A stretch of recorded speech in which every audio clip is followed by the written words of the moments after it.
Paz, irmãos, boa noite. Agradeço a presença de todos, da diretoria, da professora Sabrina e de todos os alunos. E vamos lá, vamos começar. Vou estar falando com vocês sobre o coração que é transformado pela palavra. O texto base é a parábola do semeador, ou parábola dos 3S, que fala sobre a semente, o semeador, a semente, o solo. Ela está descrita em Mateus, Marcos e Lucas. Mas antes de começar a falar sobre o coração, quero falar sobre algumas características especiais dessa parábola. E a primeira delas é que ela é a única parábola que fala explicitamente sobre as condições do coração humano. E ela deve ser também a lente para entendermos todas as demais parábolas. Por quê? Porque Jesus disse lá em Marcos 4,13, se vocês não entendem esta parábola, como que vocês compreenderão todas as outras? Então, tem princípios aqui nela que a gente deve olhar para todas as demais parábolas e a palavra como um todo. Aqui é só uma ilustração ali da parábola do semeador na base e algumas das parábolas. Ai, meu Deus, Então, falando sobre as características, da parábola ainda, fala sobre, está uma mistura ali, mas semeador, a palavra e o coração, sabendo que o semeador, ele é variável, assim como Paulo disse, eu plantei, Apolo regou, mas é Deus que dá o crescimento, e a gente vai ver as condições que são necessárias para esse crescimento. A palavra, ela é imutável, e o coração, ele tem um potencial de frutificar, e vai depender do nosso combate contra os inimigos, que são inimigos malignos, pecado, diabo e seus demônios, enfim, ofensas, nós vamos ver cada um desses, e amor ao mundo. E o potencial da palavra em frutificar, de acordo com o nosso combate ali da fé, a palavra pode ser totalmente improdutiva, dependendo do coração, ela pode ser estéril, infrutífera ou produtiva, produzir 30, 60 e a 100 por 1. E aqui é o princípio que a gente deve olhar para as demais parábolas, porque tudo que a gente ouve em pregação, culto, leitura da palavra, seja o que for, vai estar envolvido o nosso coração. É dele que procede as fontes da vida, então a gente sempre tem que estar atento contra os inimigos e com o nosso coração de receber a palavra de maneira apropriada para que ela frutifique. Então, começando agora, o coração que é transformado pela palavra, nós vamos falar do semeador, que é o canal pelo qual a semente é enviada, a semente, que é a palavra, e os tipos de solo, que é o coração. Sobre o semeador, vamos falar sobre quem envia o semeador, como ele semeia, a palavra, o que é a palavra, a fidelidade do autor da palavra e o poder da palavra em nós. E os tipos de solo, que é o coração incrédulo, o ofendido, o distraído e o fiel. Semeador. Então, quem envia o semeador, e cada um de nós somos semeadores, é Deus quem envia, Em Hebreus 1, do 1 ao 2, havendo Deus falado de muitas maneiras, e muitas vezes, no Antigo Testamento, pelos profetas, sacerdotes, pela lei, através de sinais e maravilhas, João falou que naqueles últimos dias, que João estava vivendo, falou através do Filho, e nos nossos tempos atuais, ele continua falando através do Espírito Santo, através das nossas vidas, e todos os canais que a gente conhece aí, pregadores, pregações, YouTube, enfim, tudo aquilo de meio que a gente conhece, A palavra, o que é a palavra? A palavra é Jesus, é o caminho, a verdade e a vida. É a manifestação plena da vontade de Deus. É a vida abundante.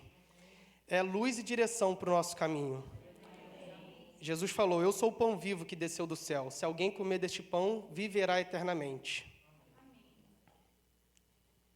A fidelidade do autor da palavra, a confiança que a gente pode ter na semente, que a semente sempre pregada da maneira apropriada, ela não vai ter problema. E a gente lendo a palavra ali, ela também nunca terá problema. A palavra de Deus nunca tem problema. O problema sempre é no nosso coração, quando tem. Então, a palavra é sempre perfeita, saudável e frutífera. Ela é irrevogável. A palavra é eterna e incorruptível. Assim como fala em Isaías 55:11, a palavra que sair da minha boca não voltará para mim vazia, antes fará o que me apraz e prosperará naquilo que a enviei. O poder da palavra em nós, né? Então, qual é o efeito da palavra em nós? Ela tem o poder de nos libertar, ela é viva e nos vivifica, nos santifica, penetra o nosso coração, né? É capaz de dividir a alma e o espírito, os nossos pensamentos, do que nós realmente somos, e as intenções do coração, porque para Deus não apenas importa aquilo que nós fazemos, mas a intenção do nosso coração. E ela nos ensina e nos educa no caminho da justiça, nos repreende e nos corrige. Sobre os tipos de solo. O potencial da palavra depende do tipo do solo, né? Como nosso amado irmão citou Romanos 10:17, que a fé vem pelo ouvir e ouvir a palavra de Deus. E essa ilustração aqui é para dar, vamos dizer, a interpretação dos dois ouvir. O primeiro ouvir é o natural, o físico, que em condições aqui normais de saúde, todo mundo ouve, independente de vontade ou não. Não tem como vocês filtrarem aquilo que eu estou falando. Vocês falaram, eu só quero ouvir essa parte aqui com o Bruno. Não tem como, vocês vão ouvir tudo. Porém, a segunda parte, que é o ouvir com o coração, que é o receber a palavra, ela depende. Ela é uma decisão da alma, né, de reter aquilo ali espiritualmente ou não. Então, a fé vem pelo ouvir e ouvir, né? E a maneira como a gente ouve é o que vai depender de como que ela vai frutificar. Sobre o coração incrédulo. É a parte da semente que caiu à beira do caminho, foi pisada e as aves dos céus a comeram. E o diabo vem e rouba a palavra, né? É quando em 2 Timóteo 3 fala que eles ouvem, mas não chegam ao entendimento. E por que isso acontece? Porque a palavra que eles ouviram não estava acompanhada de fé, né? Como diz ali em Hebreus 4:2, a palavra de nada lhes aproveitou.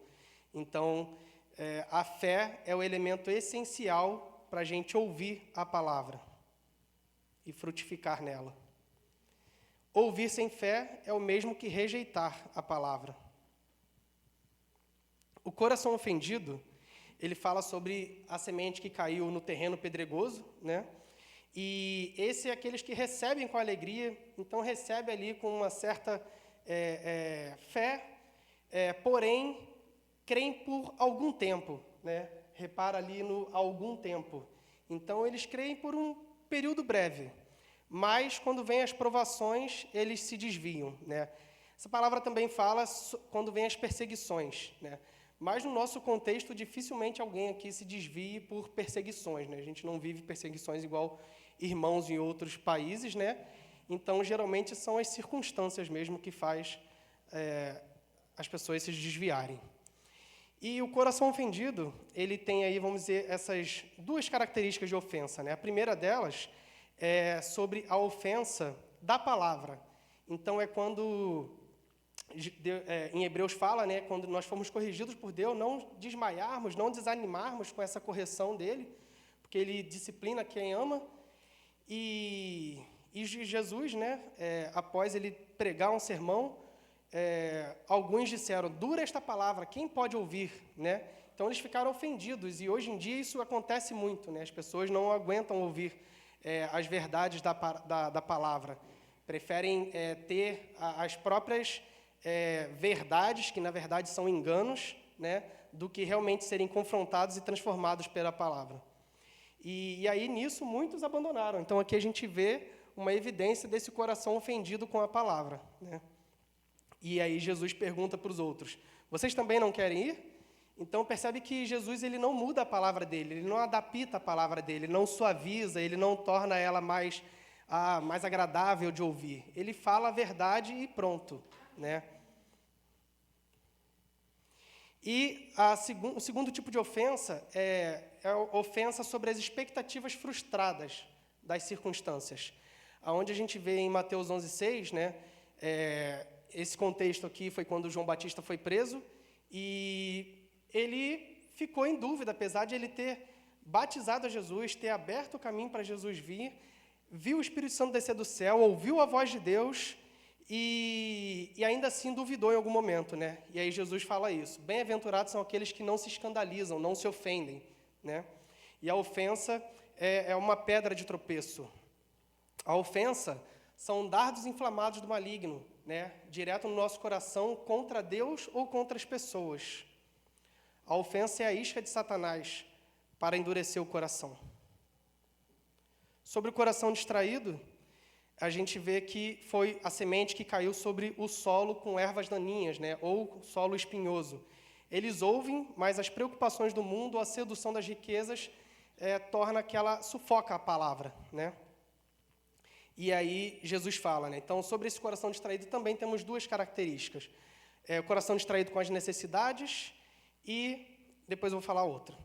Então, o distraído com as necessidades é quando Jesus falou, né? Não andeis ansiosos com coisa alguma. Antes, né, buscai o reino de Deus e a sua justiça, né? Não andeis ansiosos sobre o que comeis, que haveis de comer, beber ou vestir, e todas estas coisas serão acrescentadas. E a outra distração é a distração com o mundo, né? Aonde que a concupiscência dos olhos, soberba da vida, a concupiscência da carne, o desejo, às vezes, de ter coisas a mais, né? Roubam também ali a frutificação da palavra. Então, a distração, seja por medo da falta ou ansiedade em ter mais, torna a fé infrutífera. E, por fim, o coração fiel, que é o coração de todos nós aqui. A palavra caiu em boa terra e, nascendo, deu fruto a 100 por 1. E aqui é uma característica interessante, porque em Mateus e Marcos fala de 30, 60 e a 100 por 1, em ordens diferentes. Mas Lucas só fala 100 por 1. E a gente vai ver por quê. Lucas fala assim, aqui caiu em terra boa são os que, tendo ouvido a palavra com o coração nobre e bom, aguardam e dão fruto com perseverança. Está sublinhado ali. Então, fiel é o que persevera na fé até o fim.